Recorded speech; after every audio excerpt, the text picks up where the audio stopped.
ഒരു ഞായറാഴ്ച ദിവസം ഞാൻ സൊമാറ്റോ ഓടാൻ ഇറങ്ങി. ഞായറാഴ്ച ദിവസം സൊമാറ്റോ ഓടാനുള്ള കാരണം എന്ന് പറഞ്ഞാൽ എൻ്റെ കയ്യിൽ പൈസയില്ല. അപ്പോൾ 5 ഓർഡറിൽ ഇവരങ്ങനെ ഒതുക്കി എന്നെ ഇരുത്തി. അങ്ങനെ 5 ഓർഡറിന് ശേഷം എനിക്ക് ഓർഡർ ഇല്ലാതെ ഇരുന്ന് ഇങ്ങനെ വിഷമിച്ച് ഇങ്ങനെയാണെങ്കിൽ എന്ത് ചെയ്യും, ഇനി വൈകുന്നേരം വരെ ഇരിക്കണമല്ലോ, ആഹാരവും കഴിച്ചിട്ടില്ല.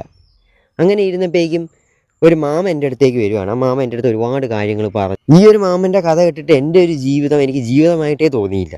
നമ്മളൊക്കെ ഈ ജീവിതത്തിൽ ഇനിയും പ്രതിസന്ധികൾ നേരിടാൻ പോകുന്നതേ ഉള്ളൂ. ജോലി അവസാനിപ്പിച്ച് വീട്ടിൽ പോകണമെന്നുള്ളൊരു മൈൻഡ് മാറാൻ ഒറ്റ കാരണം ഈ മാമന. ഞാൻ പിന്നെ പോയില്ല, ഞാൻ അവിടെ തന്നെ ഇരുന്ന്. നേരെ ഞാൻ പോയത് ചായ കുടിക്കാൻ. ഒരു ചായ ഒരു 30 രൂപയുടെ ഒരു അലുവയും മേടിച്ച് ഞാൻ കഴിച്ചു.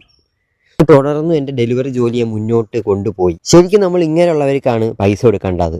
നമ്മൾ ഇങ്ങനെയുള്ളവർക്കാണ് ഒരു 10-20 കൊടുക്കേണ്ടത്. അല്ലാതെ ഈ വരിയെ വന്നിട്ട് കുറേ ഫ്രോഡ് പരിപാടി കാണിക്കുന്ന കുറേ അമ്മമാരുണ്ട്. ആ ദിവസം തന്നെ കുറേ ഫ്രോഡ് പരിപാടി കാണിക്കുന്ന അമ്മമാർ ഇറങ്ങിയായിരുന്നു. അതെന്നെ ഒരാൾ വിളിച്ച് പറയുകയും ചെയ്ത്. അമ്മ ഹോസ്പിറ്റലിലാണ്, മാമി ഹോസ്പിറ്റലിലാണ്, അച്ഛനും വയ്യ, കൊച്ചപ്പനും വയ്യ എന്നും പറഞ്ഞ് ഇങ്ങനെ കള്ളത്തരം പറഞ്ഞ് പൈസ വാങ്ങുന്നവന്മാരുണ്ട്. അവർക്ക് കൊണ്ടുവന്ന് പൈസ കൊടുക്കുന്നവരുണ്ട് അറിയാതെ.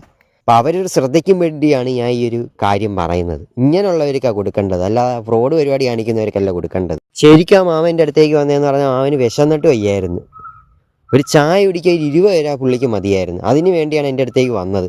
പുള്ളിയുടെ കാലൊക്കെ എന്ന് പറഞ്ഞു കഴിഞ്ഞാൽ ഒരു നമുക്ക് തന്നെ സങ്കടം വരുന്ന രീതിയിൽ മുറിഞ്ഞിരിക്കുക. പുള്ളിയുടെ ചെരുപ്പ് പൊട്ടിപ്പോയി. എൻ്റെ അടുത്ത് ഒരുപാട് കാര്യങ്ങൾ പറഞ്ഞു. നമ്മൾ ഞായറാഴ്ച ദിവസം നമ്മളും പിച്ചക്കാരനായിട്ട് ഇരിക്കുന്നതുകൊണ്ട് നമുക്കും വലിയ രീതിയിൽ കൊടുത്ത് വലിയ പൈസയൊന്നും കൊടുക്കാനുള്ളൊരു നിവൃത്തിയില്ലായിരുന്നു. പക്ഷേ എൻ്റെ കയ്യിൽ ഉള്ളത് എത്രയാണെന്ന് വെച്ച് കഴിഞ്ഞാൽ അത് ഞാൻ കൊടുത്ത്.